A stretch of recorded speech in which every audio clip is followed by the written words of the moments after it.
오늘 읽은 빌립보서 1장 12절에서 14절의 말씀을 가지고 소명이 주는 고난의 유익을 누려라 라는 말씀의 제목으로 이 시간 우리가 함께 은혜를 나눕니다.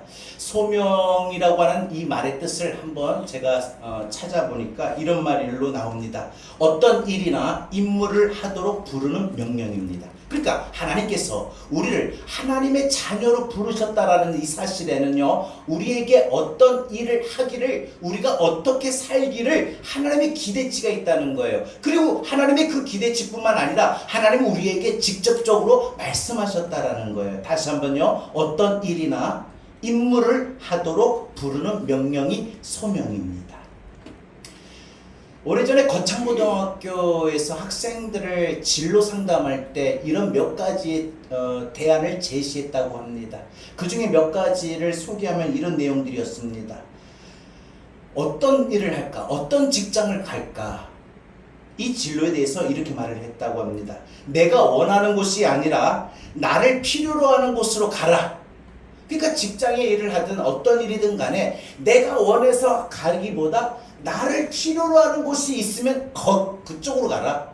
그게 교회든 직장이든 인생의 삶이든 그게 방향이 맞을 것 같습니다. 또 하나는 모든 조건이 갖추어진 것을 피하고 처음부터 시작해야 하는 황무지를 택하라 라고 합니다. 아마 개척정신이 있어야만 충분히 도전할 수 있는 법이 아닌가 생각해 봅니다. 또 하나가 있습니다. 아무도 가지 않으려는 곳으로 가라. 아무도 가지 않으려는 곳으로 가라. 많은 사람들이 항상 교회든 하다못해 식당에 가서 밥을 먹든 어디를 가든 항상 사람들이 붐비는 곳엔 붐비고 사람들이 없는 곳에는 없습니다. 한 번쯤은 우리가 생각을 바꿔볼 필요가 있을 것 같아요. 사람들이 다 가려고 하는 곳에 가지 않고 아무도 가지 않으려는 곳에 갈 수 있는 이런 도전정신이 우리에게 필요하지 않을까 싶습니다. 이런 말들은, 이런 내용의 특징들은 아마 진정한 미래를 위해서, 나은 삶을 위해서, 바로 지금의 현재의 삶 속에 희생과 수고를 마다하지 말고, 거부하지 말고 기꺼이 받아들여라. 왜? 지금 현재에 내가 희생하고 수고해야 내 나중에 미래의 삶이 안정되고 보장이 되고 확실한 삶이 되기 때문이겠죠. 여러분, 믿는 사람들은요, 어떤 삶을 살아야 하는가에 대한 분명한 이해가 있어야 됩니다. 하나님께서 부르실 때는 모든 것을 내려놓고 우리 모든 인간은 하나님 앞에 서야 하는 것을 알아야 합니다. 그래서 하나님 앞에 모든 사람은 예외 없습니다. 다 하나님 앞에 서야 됩니다. 하나님 앞에 설 때 어떤 삶을 그래서 살아야 되는지, 하나님 앞에 서는 그날을 반드시 기억하고 알아서 내가 이 땅에서 하나님 앞에 서는 그날을 준비하고 대비하고 이 땅에서 살아야 됩니다. 하나님 앞에 서게 되는 날, 그래서 두 가지입니다. 심판의 대상이 되느냐, 상 받는 대상이 되느냐. 그래서 사도 바울은 날마다 하나님의 부르심의 상을 받기 위하여 쫓아간다고 했습니다. 하나님의 상 받는 자가 되길 원한다고 했습니다. 많은 사람들이 하나님의 부르심을 받고 그래서 소명의 삶을 살았던 이유는 하나님 앞에 서는 날 심판이 아니라 하나님 앞에 서는 날 상 받는 자가 되기 위해서 하나님의 부르심을 알고 그 부르심을 감당하려고 소명의 삶을 살았다는 것입니다. 오늘 본문에서 사도 바울도 마찬가지입니다. 사도 바울은 예수님의 강력한 부르심을 받고 자신을 예수 그리스도의 종이라 고백하며 오직 주님만을 위한 삶을 살기로 그는 결심하고 그의 삶에 평생토록 복음 전하는 삶을 살아왔었죠. 물론 바울이 받아들였던 이 복음의 삶을 위한 소명의 삶은 결코 수월하지 않았습니다. 그의 인생에 가는 모든 길에, 모든 여정에, 모든 과정 속에는 항상 가시밭길이었고 수많은 고난과 환난이 언제나 따라왔던 것입니다. 그럼에도 불구하고 주님이 함께 하시면 이 가시밭길을 걷는다 할지라도 어떤 고난과 환난이 내 앞에 막는다 할지라도 충분히 헤쳐나갈 수 있으며 이겨갈 수 있으며 반드시 이 길을 감당할 수 있었다, 걸어갈 수 있었다라고 그는 고백하고 있는 것입니다. 소명의 삶은 그래서 하나님이 언제나 함께 하시며 도와주시고 인도하시는 길인 것입니다. 저는 오늘 이 시간 바울의 소명의 가정 속에 있었던 그 마음가짐과 그래서 하나님이 그 마음가짐을 보시고 하나님이 바울과 함께 하셨던 손길을 오늘 한번 살펴보고자 합니다. 소명의 자리에서 순종함으로 걸어가는 자들에게, 소명으로 살아가는 자들에게 하나님의 은혜의 경험을 함께 나눌 수 있기를 원합니다. 첫 번째, 우리가 기억해야 될 사실은요, 소명의 걸음은 값지지만 역경도 많은 길입니다. 우리가 생각할 때 하나님의 부르심이니까 이 길은 수월할 것이고 이 길은 마냥 형통하고 평탄할 거다 라고 생각합니다. 하지만 그것이 아닙니다. 하나님의 부르심의 그 길을 걸어갈 때에 반드시 기억할 것은 분명 그 소명의 걸음이, 그 소명의 삶이 귀한 겁니다. 값진 겁니다. 하지만 귀한 만큼, 값진 것만큼 대가를 치러야 하는 내 인생의 여정 속에 많은 고난과 많은 혼란을 겪어야 하는 그런 길인 것입니다. 다메섹에서 예수님을 만난 바울은 전도자로서 소명을 받고 그의 삶에 충성을 다하여 살아왔습니다. 여러분, 물론 소명의 삶이 하나님께서 우리에게 어떤 일을, 어떤 임무를 맡기시도록 우리를 아들아 딸아 하고 부르셨다는 이 소명의 삶이 단순히 목회자만을 말하는 건 아닙니다. 바울은 사도로서, 목회자로서 소명을 받았고 걸어왔습니다. 그러나 빌립보 성도들은 어떻습니까? 빌립보 성도들은 빌립보에 보니까 각자 감독과 집사로 부르심을 받았음을 알고 자신의 그 맡은 사명을 열심히 감당했습니다. 초대교회도 그렇지 않았습니까? 여러분, 바울의 곁에는 언제나 바울을 도왔던 디모데나 에바브로 디도와 같은 사역자들도 있었습니다. 하지만 반면에 루디아와 같은 일반 여자의 성도들도 있었습니다. 여러분, 하나님의 부르심에 순종해서 걸어가는 이 소명의 길은 분명 하나님 앞에 서게 되는 날 큰 영광을 얻게 되는 길입니다. 그래서 보람되고, 그래서 반드시 가치 있는 길입니다. 반드시 이 길을 통하여 하나님의 나라를 이루어가고 확장해 갈 수가 있는 것입니다. 무엇보다 하나님이 이 일에는 함께 하시고 도와주시고 동참하십니다. 우리가 가는 이 소명의 길은요, 이 소명의 걸음은요, 절대 혼자가 아닙니다. 하나님이 함께 하십니다. 하나님이 함께 하시며 하나님께서 우리에게 예상하지도 못하고 생각하지도 못했던 놀라운 일들을 행하는 것을 우리는 경험하게 되는 값진 길인 것입니다. 부르심을 받은 사명자의 삶은 그래서 자신을 위한 것이 아니라 하나님을 위한 값진 일입니다. 자신의 힘으로는 할 수 없는 일을 바로 하나님께서 친히 행하시는 일들을 바라보고 지켜볼 수 있는 행복한 가치 있는 보람된 일입니다. 소명은 하나님이 행하시는 일에 동참하는 일입니다. 하나님이 행하시는 놀라운 일들을 그래서 우리는 경험할 수가 있다는 것이죠. 소명을 감당하려고 순종해서, 그래서 이 소명의 길을, 믿음의 길을 걸어가다 보면은 반드시 하나님께서 언제나 함께 하셔서 이 소명의 길에는 도울 수 있는 사람들을 하나님 붙여주셔요. 우리 많은 목사님들과 함께 이야기를 하다 보면은 목회 속에, 목회하는 이 과정 속에서, 특히 교회의 이 목회하는 과정 속에서 여러 가지 힘이 들고 어려운 일을 만날 때 하나님은 신기하게도 또 새로운 사람을 붙여주시고 또 새로운 방법을 알게 하시고 또 새로운 막혔던 길도 새로운 돌파구도 열어주신다라는 것을 공감하게 됩니다. 경험하게 됩니다. 하나님 때문에 덩달아 박수도 받게 하고 하나님 앞에 하나님을 통해서, 하나님의 이 소명을 통해서 영광에 동참할 수 있는 길이 됩니다. 분명 순종으로 이 소명의 길이 반드시 보람이 되고 반드시 가치 있지만 항상 신나고 즐거운 것만은 아닙니다. 만약에 이 소명의 길이 모두가 즐겁기만 한다면 누구나 달려갈 수 있는 길이 됩니다. 소명의 길은 하나님을 위한 것이기 때문에 악한 영의 방해가 있습니다. 소명은 영적으로 우리가 부딪히는 일이기 때문에 사단의 공격도 받게 됩니다. 사단은 우리에게 하나님의 부르심을 받는 이 소명에 중단시키려고 다양한 방법으로, 많은 방법으로 우리에게 방해하고 공격함으로 우리가 소명을 감당하지 못하도록 소명을 감당하는 그 일들을 막아버리고 방해하고 또한 받은 소명을 제대로 감당하지 못하게 합니다. 아예 소명을 받은 사람들 마음속에 그 소명을 포기하고 주저앉게 합니다. 그 소명의 길을 걸어가는 그 앞길에 고난의 가시나무가 자라게 하기도 하고 또 역경의 돌밭길을 만들기도 합니다. 때로는 물질을 통해서나 안 그런 몸을 통해서도 안 그런 상황의 환경을 통해서도 아니면은 가까운 사람들을 통해서도 방해하기도 합니다. 때로는 많은 사람들의 비난과 조롱과 오해를 받기도 합니다. 수많은 일들을 당하게 하여 말로 형용할 수 없는 일들을 겪게 하여 이 소명의 길을 걸어가는 것에서 이탈하게 만들고 주저앉게 만들려고 합니다. 그러나 하나님과 함께 걷는 이 길이기에 소명의 길만큼은 여러분 다시 한번요. 소명은 나 자신을 위한 길이 아니에요. 하나님을 위한 길이에요. 왜? 하나님이 제자교회를 통해서 이렇게 이 일대에 한 영혼이라도 구원해라 해서 하나님께서 저에게 제자교회를 목회하게 하시고 신모세 목사가 참 부족한 사람이다.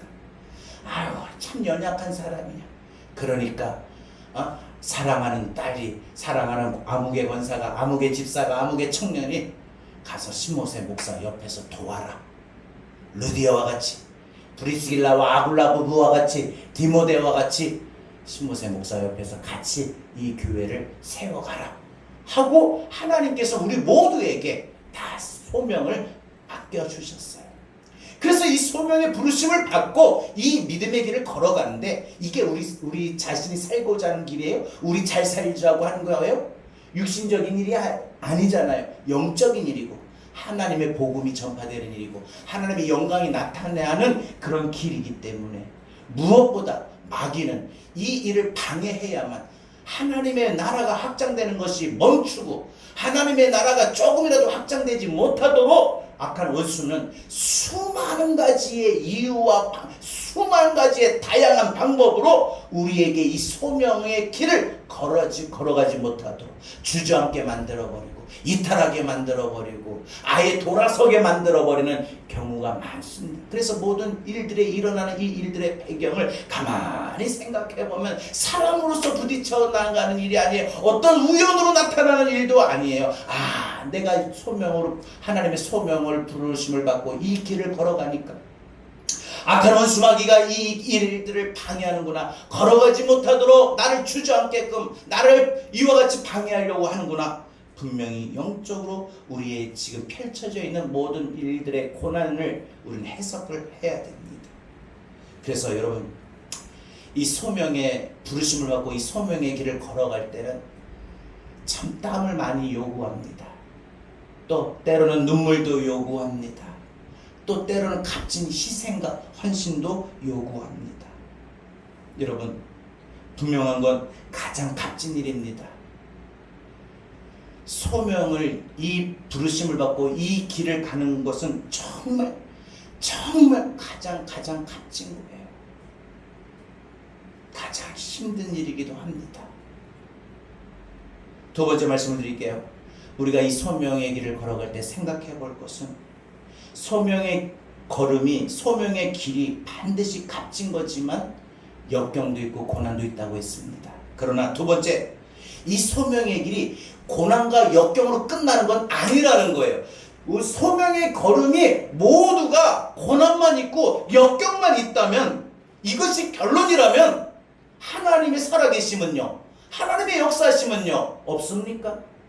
분명 소명의 길이 값진 거지만 이 길을 걸어가는데 고난도 따르고 역경도 따르고 어려움도 따릅니다. 하지만 결론은 소명의 길에는 이 결론은 고난과 역경이 아니라는 겁니다. 여러분 하나님께서 때때마다 그때마다 사람들을 세우시고 부르실 때 사명을 맡기시면서 처음부터 쉬운 일이 아니었음을 분명히 알게 하셨습니다. 자 보세요. 하나님께서 이사야 선지자를 부르실 때도 또한 예레미야나 예스겔 같은 선지자를 부르시고 그래서 그들을 통해서 하나님의 백성들에게 말씀을 전하라고 하셨을 때에 분명히 말씀하셨어요. 알게 하셨어요. 사람들이 듣지 않을 거다. 하지만 그럼에도 불구하고 하나님의 말씀을 전해야 했던 것입니다. 그러니까 예언자들을 세워서 보내시면서 하나님께서는 이스라엘 백성들이 완악해서 듣지 않을 거다라고 알게 하셨고, 때로는 정갈과 가시와 같이 오히려 공격할 사람도 나타날 수도 있을 것이고, 그럼에도 불구하고 이 복음을 외치고 하나님의 말씀과 하나님의 뜻을 외치는 이 소명에는 멈춰서는 안 된다라고 분명히 알게 하셨습니다.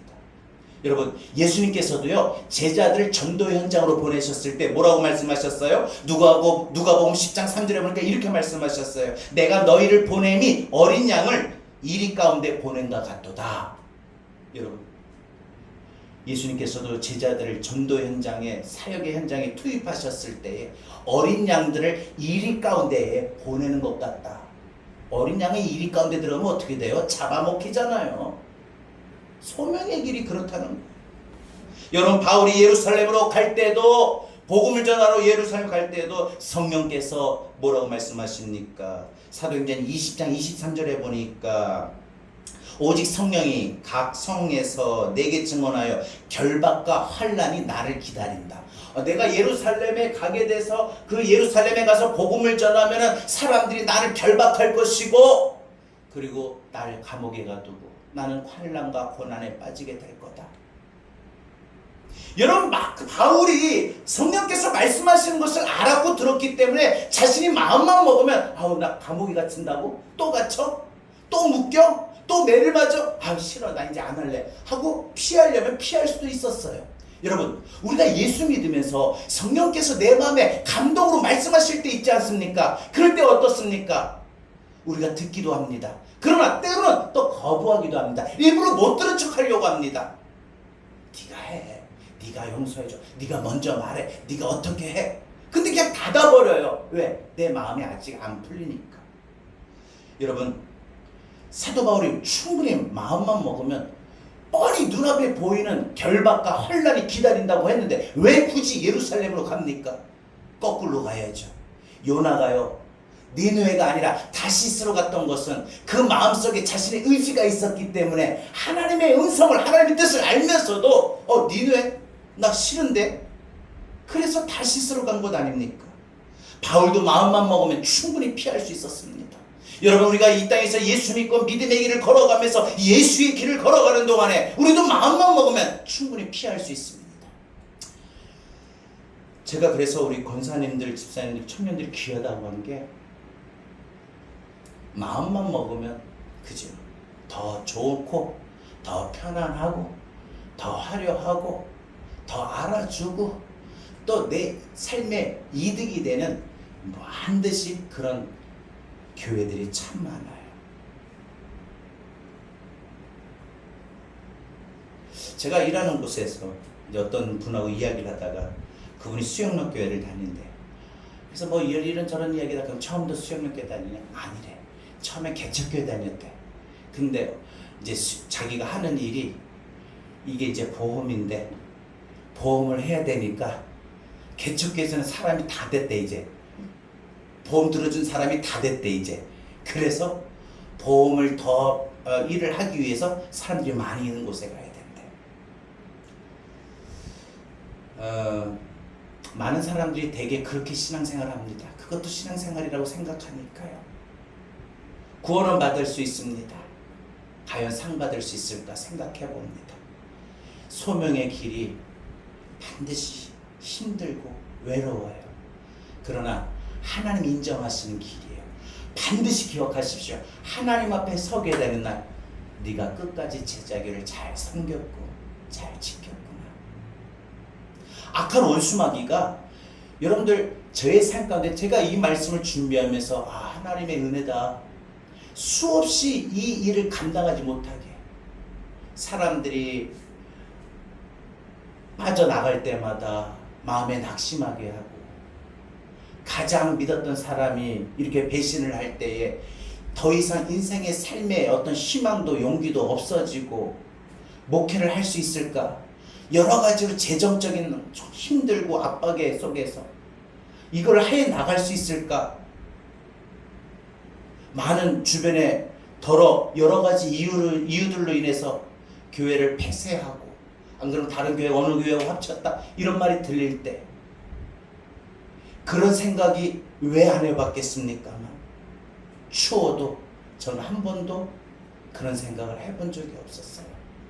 진짜 그거는 하나님 앞에 제가 하나님 앞에 서는 날 칭찬받는다 생각이 들어요.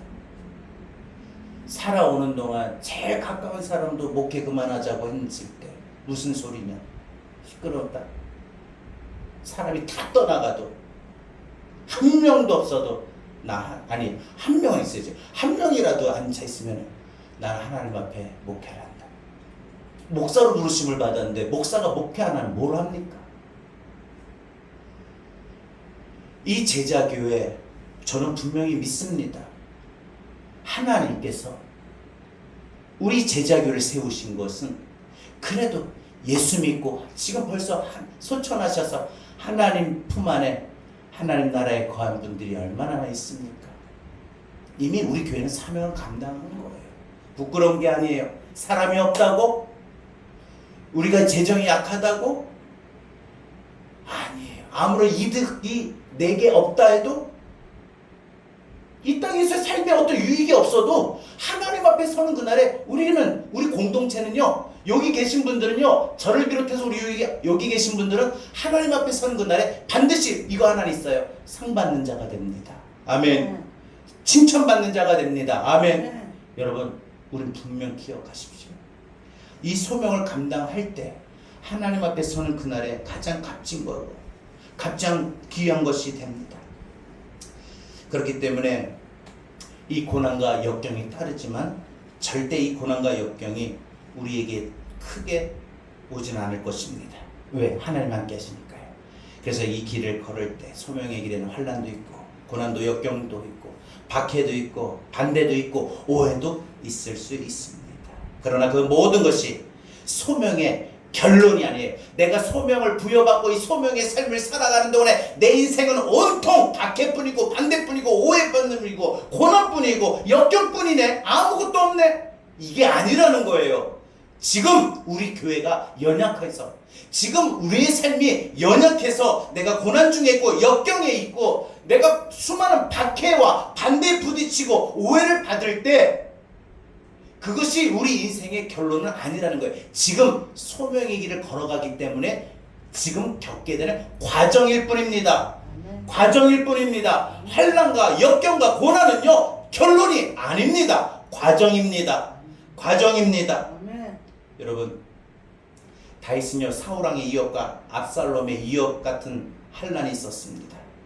그러나 그런 환난 중에서도 한순간도 의심하거나 원망하지 않았습니다. 왜? 하나님의 섭리와 하나님의 인도하심을 믿었기 때문입니다. 감옥에 갇혀 복음을 전할 때마다 매를 맞고 감옥에 갇힌 바울도 하나님의 섭리를 믿었습니다. 오히려 자신이 이 감옥에 갇히게 된 것이 도리어 복음의 진전을 이뤘다라고 말을 합니다. 여러분, 따라서 우리도 하나님의 소명에, 이 부르심에 순종해서 이 믿음의 길을 걷는 것이라면 고난 중에서도 환난 중에서도 행하실, 역사하실, 나타나실 하나님의 일을 기대할 수 있기를 바랍니다. 왜? 과정이니까요. 믿음의 사람들은 언제나 하나님께서 믿음의 사람들은 위기를 기회로 만들어 주셨습니다. 이스라엘 민족이 출애굽할 때 보십시오. 앞에 홍해가 가로막혔던 것이 도리어 하나님의 능력을 체험하는 계기가 되었습니다. 광야에서 굶주리고 목마를 때 도리어 전능하신 하나님의 능력을 경험하게 되었습니다. 다니엘의 세 친구가 바로 이 금으로 만든 우상에게, 신상에게 절하지 않음으로써 맹렬히 타는 그 풀무불에 던져지게 된 것은 오히려 살아계신 하나님을 나타내는 계기가 되었고, 이것으로 인해서 느부갓네살 왕의 입으로 하나님을 인정하고 하나님을 찬송하게 되었던 것입니다. 하나님 앞에 기도를 멈추지 않을 때 사자의 밥이 될 수 있었다는 사실을 알았던 다니엘은 절망적인 상황 속에서도 하나님의 오히려 살아계심을 드러내는 계기가 되었습니다.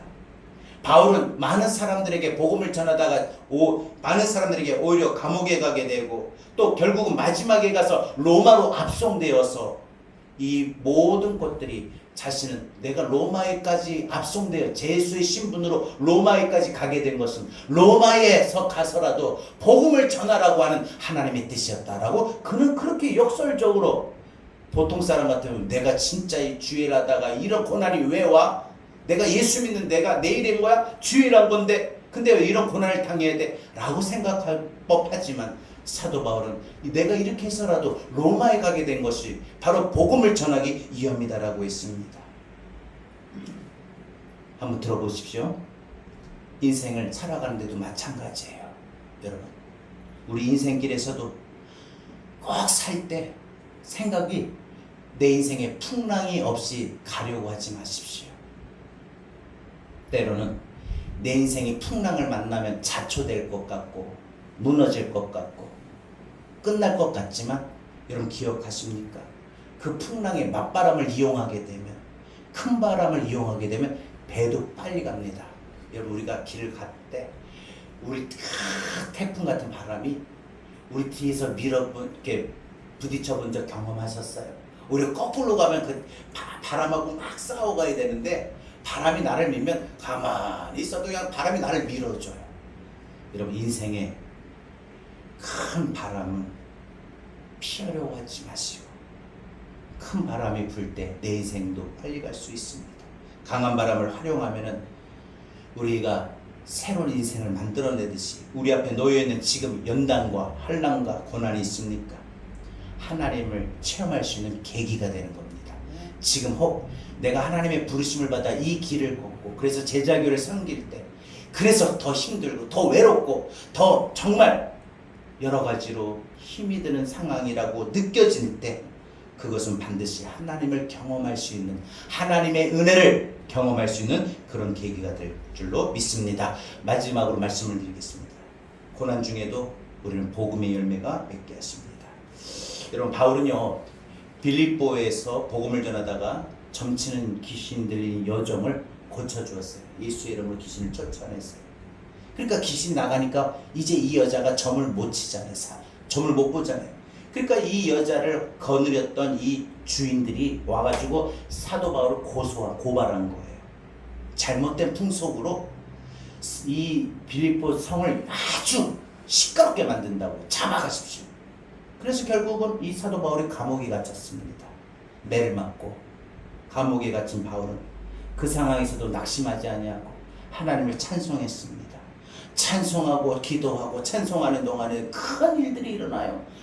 지진이 일어나면서 굳게 잠겼던 옥문이 확 열려버리고, 그것으로 인해서 이 지키던 간수가, 그때 당시에는 간수가 이 제수들이 도망가면 자기가 대신 죽임을 당해야 돼요.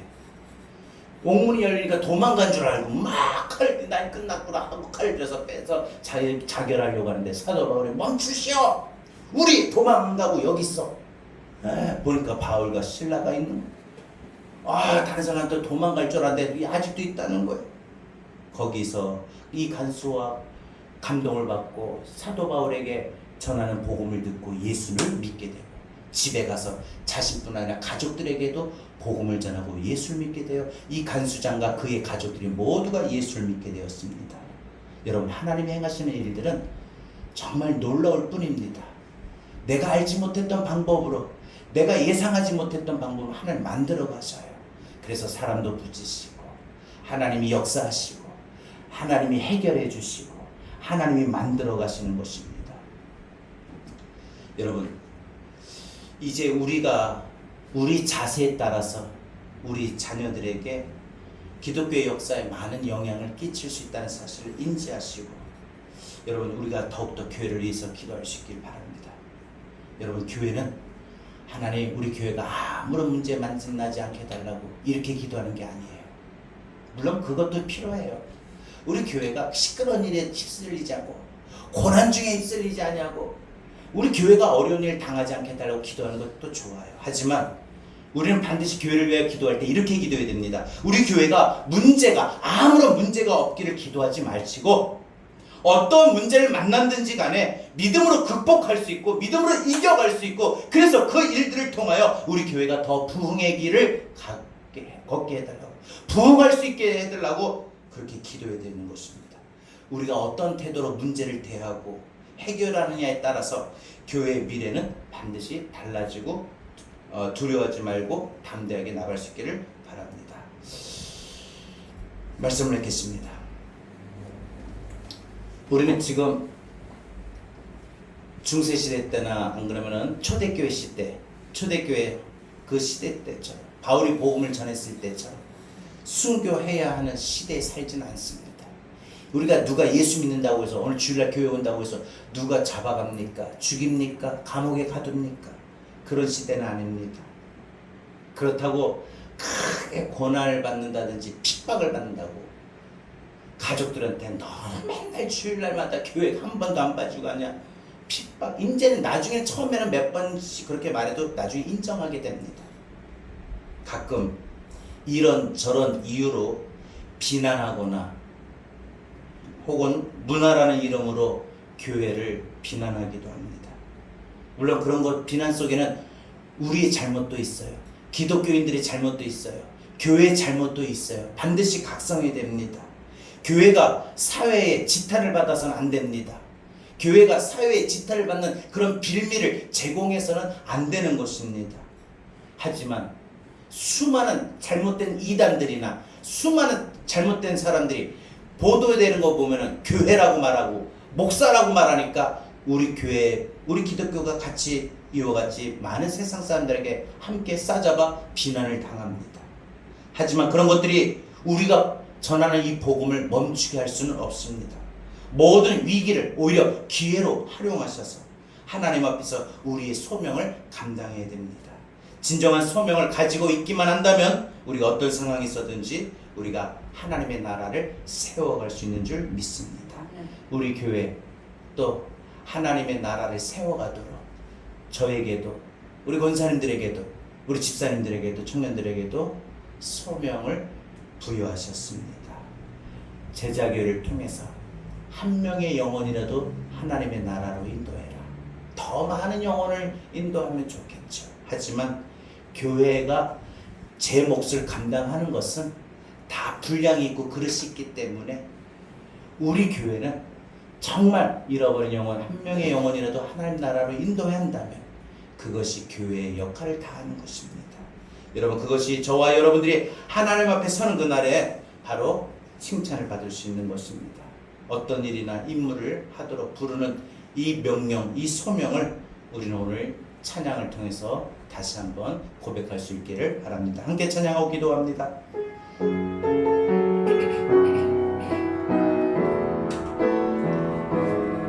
안개 속에서 주님을 보내 아무도 없을 것 같던 그곳에서 손 내미셔서 나를 붙드네 길고 쓰러져 가던 그곳에서 주 말씀하시네 내 손 잡으라고 내가 곧 길이요 진리 생명이니 나 그 길을 못 내 주 예비하신 곳 다른 길로 돌아서지 않으리 예수에게 그 좁은 길 나는 건네 주 손잡고 그 무엇도 두렵지 않네 주님 주신 약속 내게 있으니 세상의 길 그 험한 길 승리하네 성령별로 그 무엇도 바라지 않네 저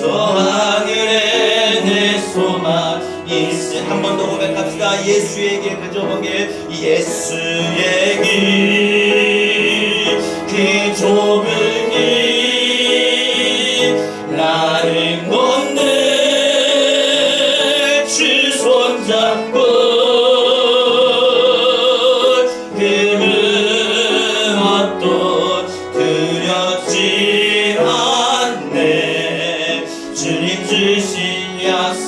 내게 있으니 세상의 길, 그 험한 길, 승리하는 성령으로 그 무엇도 바라지 않네. 저 하늘에 내 소망 있으니. 우리 다 같이 함께 이 시간 기도합니다. 주여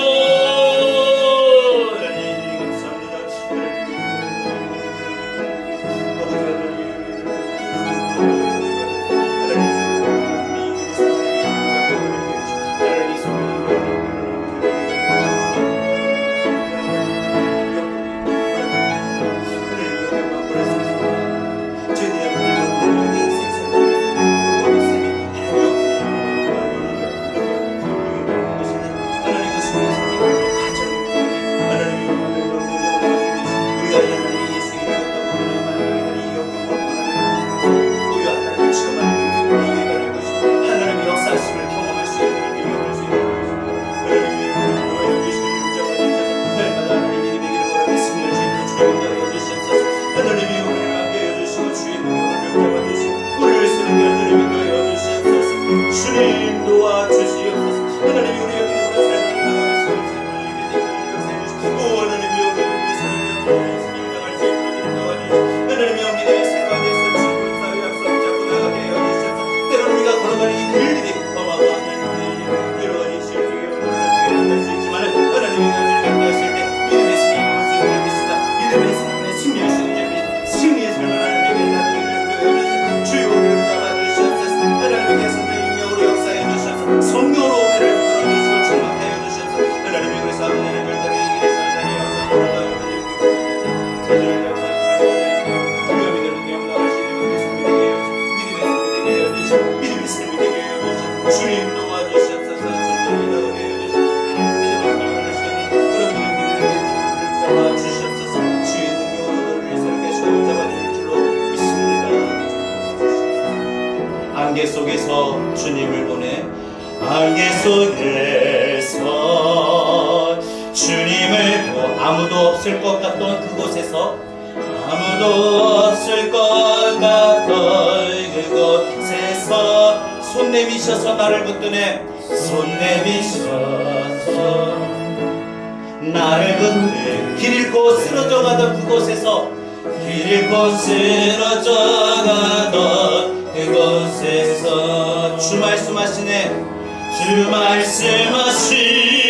내 손 잡으라고. 내 손 잡으라. 내가 곧 길이요 진리 생명이니 내가 곧 길이요 진리 생명이니 나 그 길을 보내. 나 그 길을 보내. 주비 예비하신 곳 예비하신 다른 길로 돌아서지 않으리. 다른 길로 돌아서지 않으리. 예수의 길, 그 좁은 길이 예수의 길, 그 좁은 우리 앞으로도 이 길을 걸어갑시다.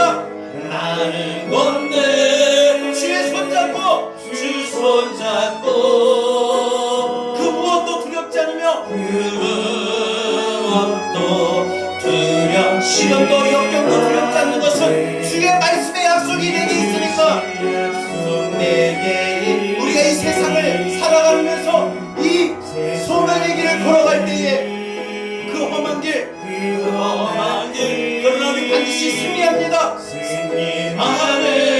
누구로? 성령으로. 그 무엇도 바라지 않네.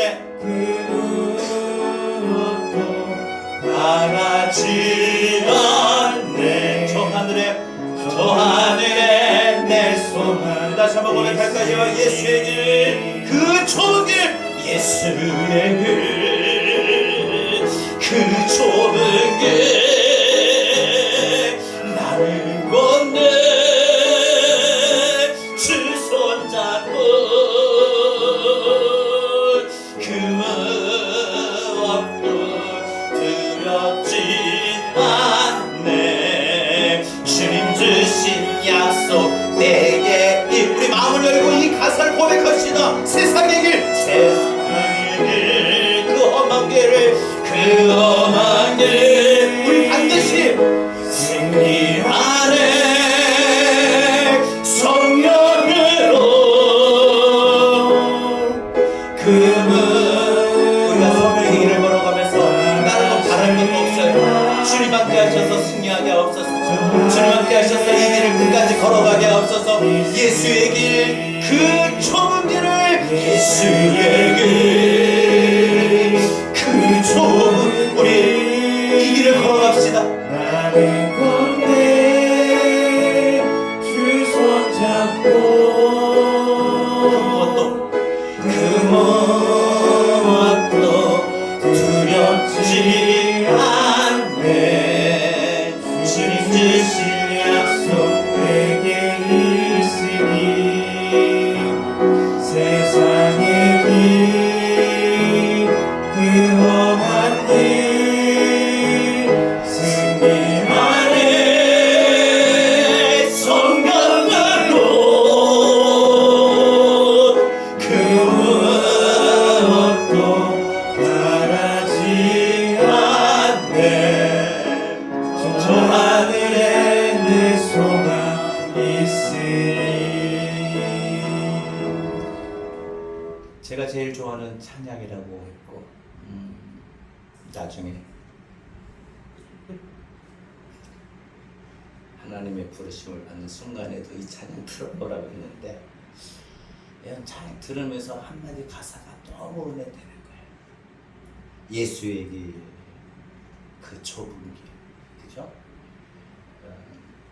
하지만 이 길을 끝까지 완전 걸어갈 수 있는 것은 주님이 손잡고 힘들 때마다, 외로울 때마다, 아플 때마다 혼자는 안 되더라고요. 주님 수만 가지의 일들이 일어나고 그 일들 속에 감정에 빠질 때마다 주님 이렇게 불러봅니다. 그럴 때 이제는 외로움도 분노도 아픔도 약함도 걱정도 두렵지 않는 것은 주님 약속이 내게 있으니까 내가 너와 함께하리라. 내가 너와 함께하리라. 그래서 세상에서 세상에서 살아가는 동안에 이 세상의 모든 사람들이 미련하게 보고 참 미련하다. 그리고 세상적인 방법으로 살아갈 때 아무런 이득도 실속도 없는 이 길이지만 그럼에도 불구하고 승리할 수 있는 것은 성령으로 함께 하셔서 그럴 때 우리 이 믿음의 길을 걸어가면서 세상의 길이 아니에요. 믿음의 길이고 예수의 길이에요. 하나님이 저에게 항상 시험하시고 물어보시는 것 같아요. 아들아, 내 종아, 너 이런데도 끝까지 이 길을 갈 수 있니? 하나님, 둘이 걷다가 하나가 빠졌는데 혼자라고 해서 못 걷는 게 아니라 혼자라도 가면 되지요.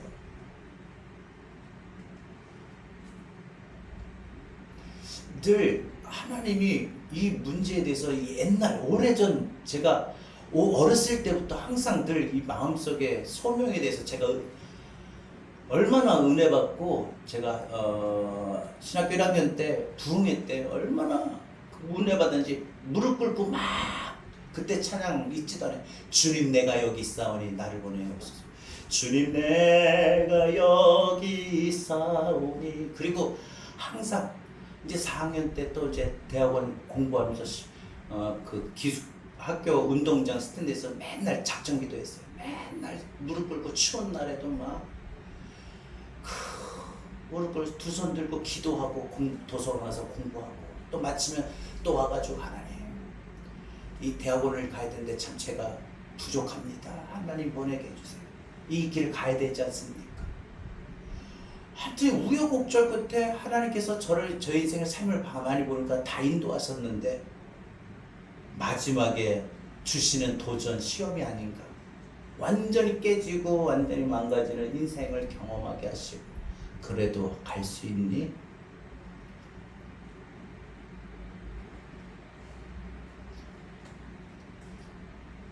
하나님 이보다 더 큰 무엇이 있달도 저 이 길, 이 걸음 멈추지 않겠습니다. 반드시 성령으로 또한 주의 손 붙잡고 승리하겠습니다. 이런 고백을 한번 해봤어요. 이 찬양의 가사가 너무가 은혜가 되죠. 제가 참 좋아한다고 했죠. 예수의 길 그 좁은 길, 예수의 길 그 좁은 길 날마다 걷습니다. 하루도 빠지지 않고 이 길을 바라보며 걷습니다. 주님 손 붙잡으면 그 어떤 것도 위축되거나 낙심되거나 두렵지 않아요. 왜냐하면 주의 약속이 나한테 있으니까. 이 세상 살아가는 동안에 그 세상의 모든 길들이 내가 걸어가는 이 믿음의 길 때로는 험하게 나타난다 할지라도 그러나 나는 지지 않고 무너지지 않고 승리합니다. 성령의 능력으로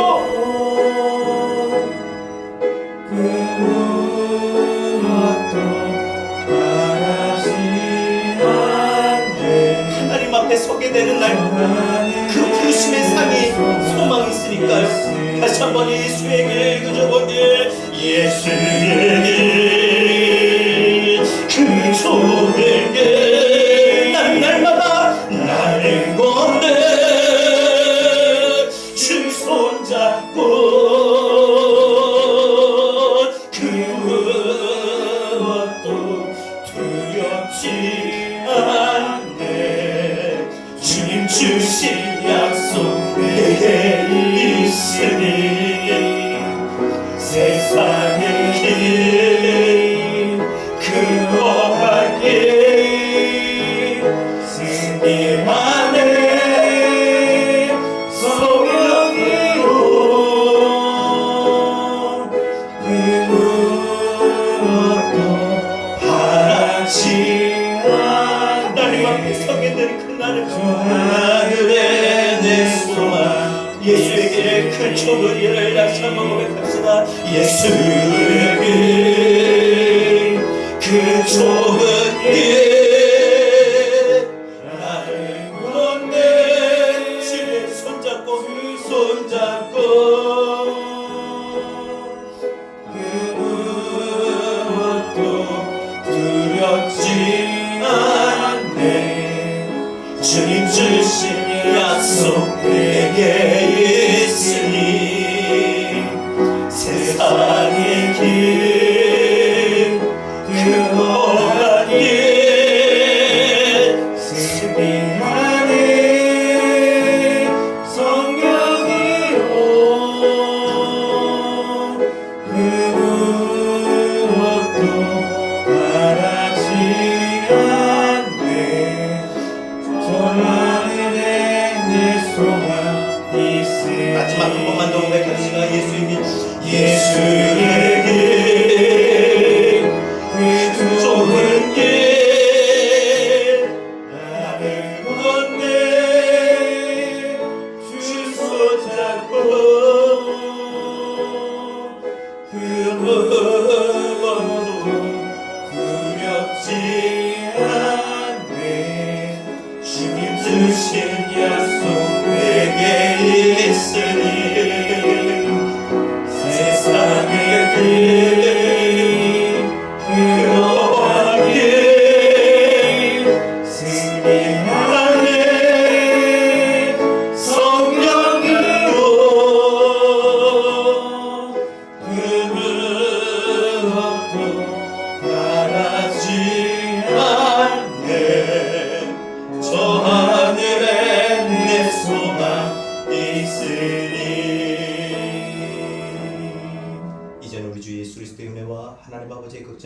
교통하심과 보혜사 성령님의 감화 감동 내주 교통하신 은혜가 하나님의 부르심을 받아 소명의 길을 걸어가는 주의 사랑하는 모든 성도들 머리 위에 그들의 신앙의 소명의 여정 위에 이제로부터 영원토록 함께 있을지어다. 아멘.